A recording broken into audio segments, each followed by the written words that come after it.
கதையின் தலைப்பு சின்ன பூனையின் விண்வெளிப் பயணம். கதை தொடக்கம். ஒரு அமைதியான கிராமத்தில் பனிக்கூடு போல் மென்மையான ஒரு சின்ன பூனை இருந்தது. அவளின் பெயர் மின்னி. மின்னி ராத்திரி தலையை மேடையில் வைத்து விண்ணை பார்த்து கொண்டே தூங்குவாள். அவளுக்கு ஒரு ஆசை. ஒரு நாள் விண்வெளிக்கு போய் நிலாவை அருகில் பார்க்க வேண்டும். விசித்திரமான விருந்து. ஒரு நாள் இரவு விண்மீன்கள் எல்லாம் வானத்தில் ஜொலிக்க, திடீரென அவளது ஜன்னலின் அருகே ஒரு விண்வெளி பலூன் வந்தது. அதில் ஒரு நோட்டு இருந்தது. மின்னி, விண்வெளிக்கு வர தயாரா?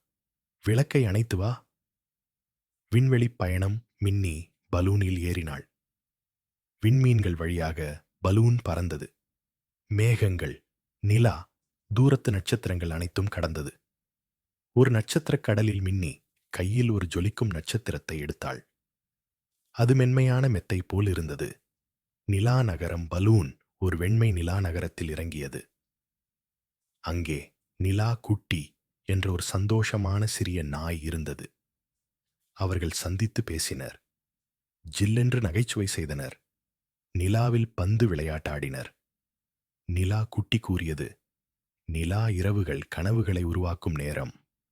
தூக்க நேரம். மின்னியின் கண்கள் மெதுவாக மூடத் தொடங்கின. பலூன் அவளைக் கொண்டு வீடு திரும்பியது. அவள் படுக்கையில் மெத்தை போல் நட்சத்திரத்தை கட்டிக்கொண்டு சிரித்து தூங்கிவிட்டாள். கடைசி காட்சிகள். விண்வெளி பலூன் மீண்டும் வானத்தில் உயர்ந்தது.